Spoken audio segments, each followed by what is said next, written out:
Daerah Temburong dimeriahkan dengan acara Malam Minggu Pusat Belia. Acara berlangsung di Kompleks Bumi Putra Pekan Bangar. Hadir Yang Berhormat Datuk Seri Setia Awang Haji Ahmadin bin Haji Abdul Rahman, Menteri Hal Ehwal Dalam Negeri. Juga hadir Yang Berhormat Awang Haji Sulaiman bin Haji Nasir, Ahli Majlis Mesyuarat Negara, dan Awang Hassan Baha bin Haji Umar, Pemangku Pegawai Daerah Temburong. Aktiviti yang disediakan antaranya permainan gergasi, sukan ria bagi warga emas dan aktiviti jualan yang disertai 39 usahawan belia.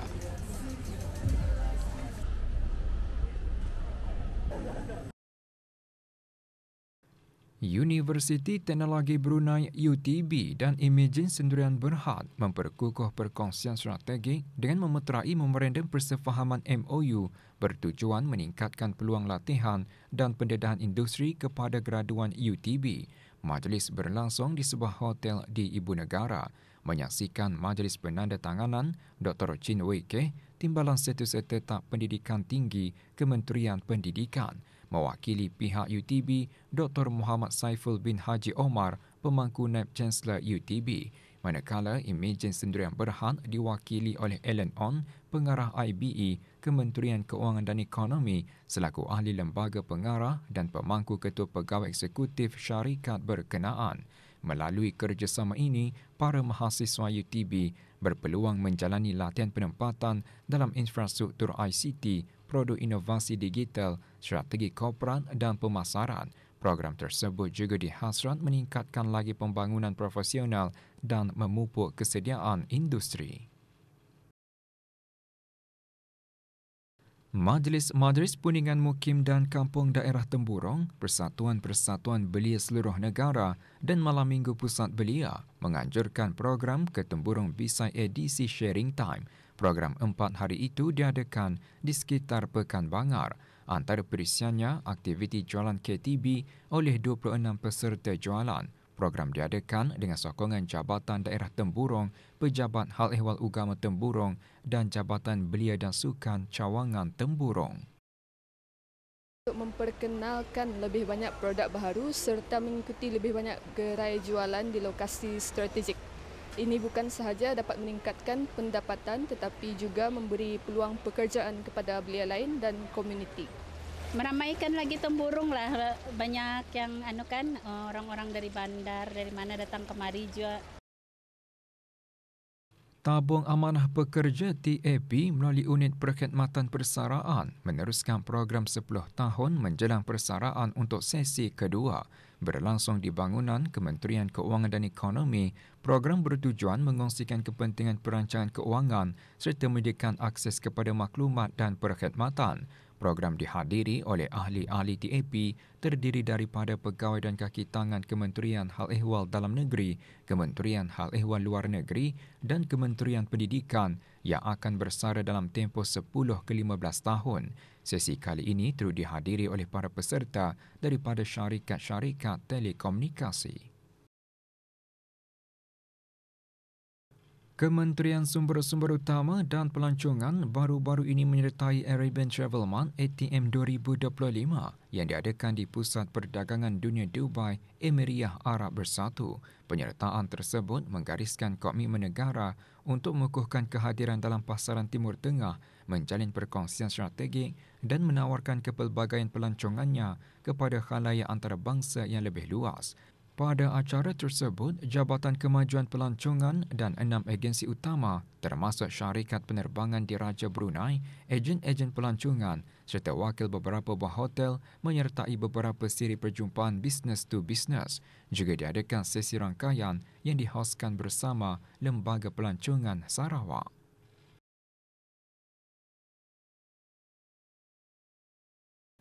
Negara Brunei Darussalam sekali lagi menerima kunjungan pelawat dari sebuah kapal persiaran yang berlabuh buat kali kedua ke negara ini. Kapal MV Mediterania membawa lebih 2,400 penumpang dengan lebih 700 anak kapal setelah berlepas dari Singapura. Ketika berada di negara ini, mereka mengunjungi tempat-tempat tarikan pelancong. Peningkatan jumlah kapal persiaran ke negara ini menandakan berkembangnya reputasi negara sebagai destinasi persiaran di rantau Asia Tenggara.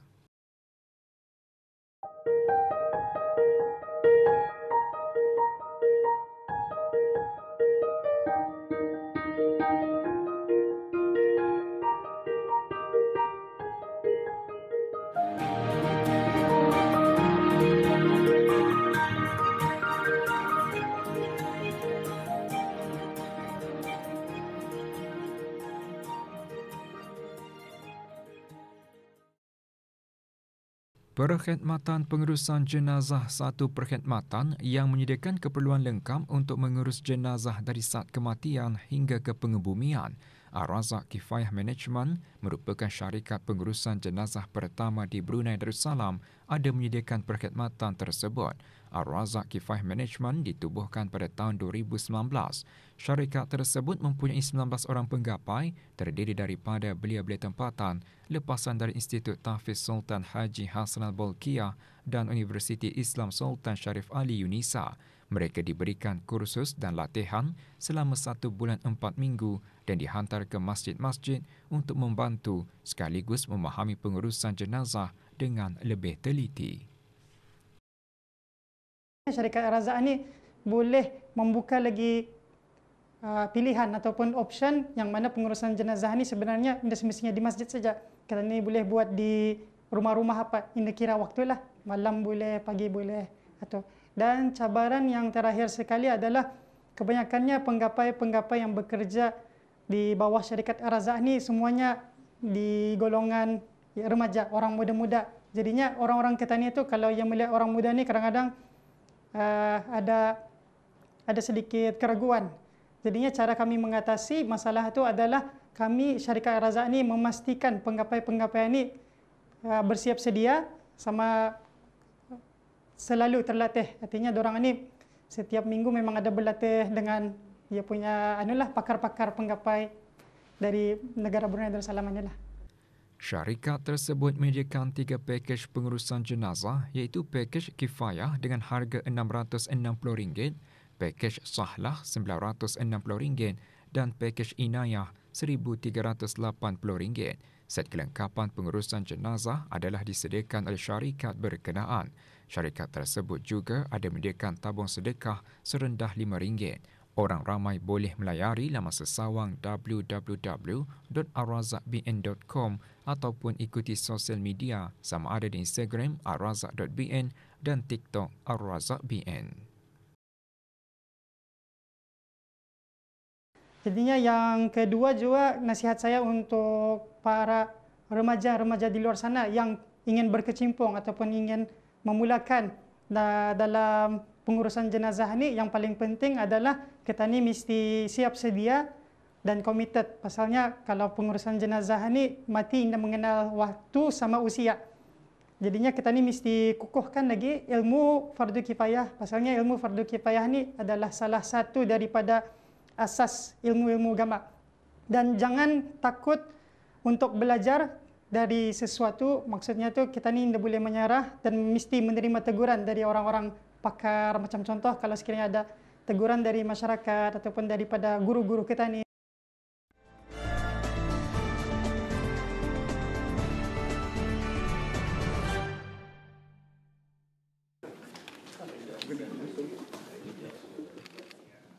Jepun menyeru Malaysia untuk bekerjasama dalam mempromosikan inisiatif Asia untuk mencapai neutral karbon dan pertumbuhan ekonomi. Seruan itu disuarakan oleh mantan Perdana Menteri Jepun Fumio Kishida semasa pertemuan dengan Perdana Menteri Malaysia Datuk Seri Anwar Ibrahim di Kuala Lumpur.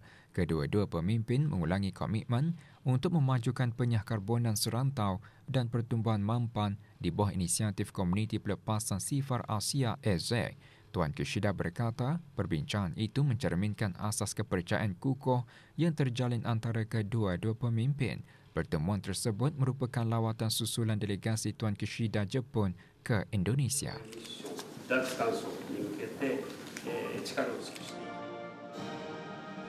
Setiausaha Agong Parti Vietnam Tolam mengadakan pertemuan dengan Perdana Menteri Kazakhstan Tuan Olzas Bektenov dan kedua-dua pemimpin bersetuju untuk meningkatkan pertukaran di semua peringkat dan memperdalam kerjasama dalam tenaga, pertanian dan pendidikan.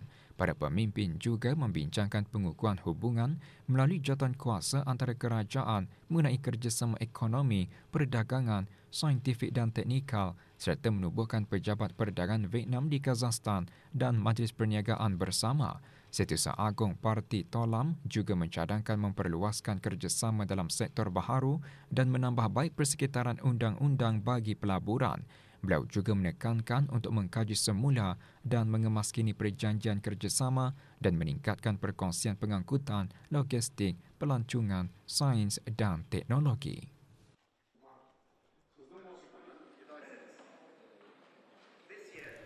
Jepun, China, Korea Selatan dan 10 negara anggota ASEAN mengesahkan komitmen penuh untuk membebaskan perdagangan pelbagai hala.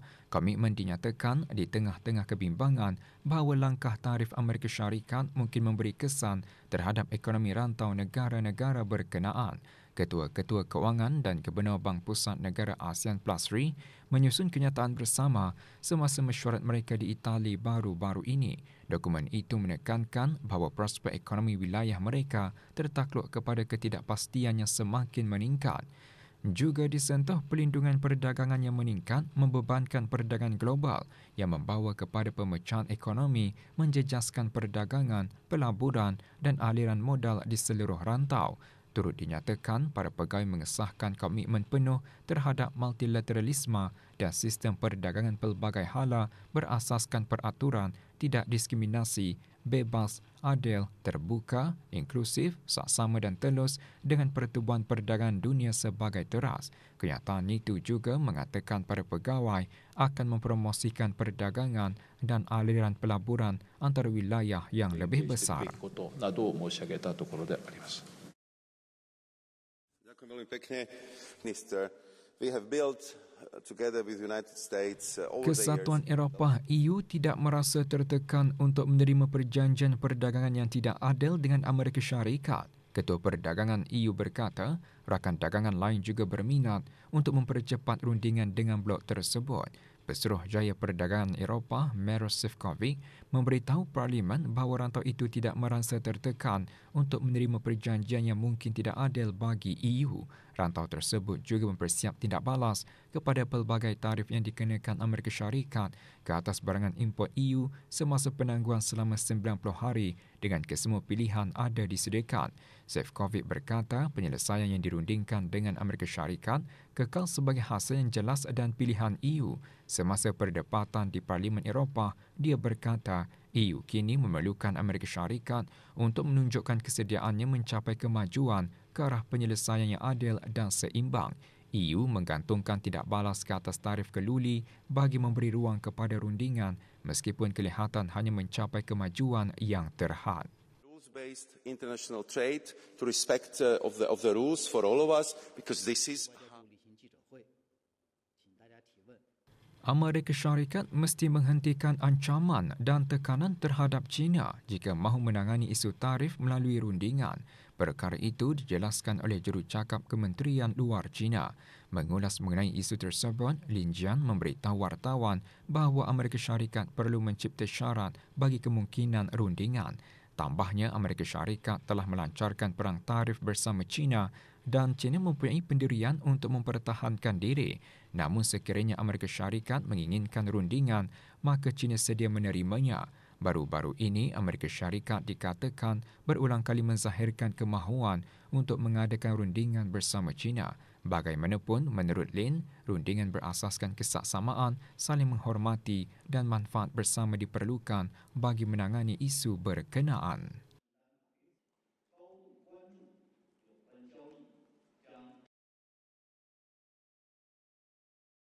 China dan Kesatuan Eropah EU berkongsi peluang meluas bagi kerjasama dalam pelbagai sektor dan perlu menjadi rakan berbanding seteru.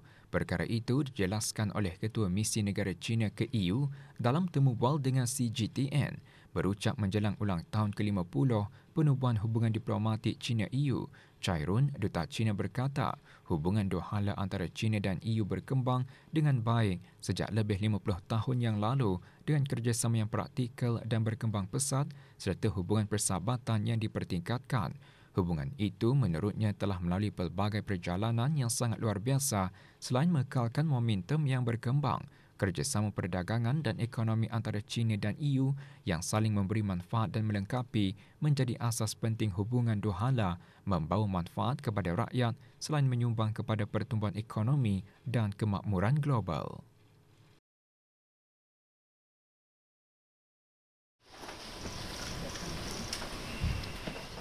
China sedang memperluaskan skim perintis yang membolehkan syarikat insurans melabur dalam pasaran saham. Ketua Pentadbiran Kawal Selia Kewangan Kebangsaan negara itu berkata, China akan meluluskan pelaburan tambahan 60 bilion yuan daripada dana insurans jangka panjang dalam pasaran saham. Li Yunji semasa sidang media berkata, pihaknya juga akan mengambil langkah untuk menstabilkan pasaran hartanah. Ketua Pengawal Selia Keselamatan China, Wu Qing, pada sidang media yang sama pula mengongsikan dasar tarif Amerika Syarikat telah membawa tekanan besar kepada pasaran modal China. Tambahnya, Suruhanjaya Pengawal Selia Keselamatan China akan terus mempromosikan fungsi pasaran modal dan mengukuhkan penyediaan serta sedai upaya membantu syarikat yang terjejas akibat tarif Amerika Syarikat. 一是进一步扩大保险资金长期投资的试点范围。 Harga minyak mentah adalah penting bagi Rusia dan kepentingan negara menjadi keutamaan. Ini dijelaskan oleh jurucakap Kremlin Dmitry Peskov. Katanya harga minyak mentah memainkan peranan utama dalam belanjawan negara itu dan keseluruhan ekonomi Rusia, akan tetapi kepentingan negara menjadi keutamaan dari kesemuanya. Peskov menyatakan demikian ketika mengulas kenyataan Presiden Amerika Syarikat Tuan Donald Trump yang mengatakan Presiden Rusia Tuan Vladimir Putin mungkin cenderung untuk menyelesaikan konflik di Ukraine berikutan penurunan harga minyak baru-baru ini. Rusia memantau dengan teliti pasaran minyak global dan telah lama bekerjasama dalam rangka kerja OPEC Plus untuk mengekalkan harga pada tahap optimum.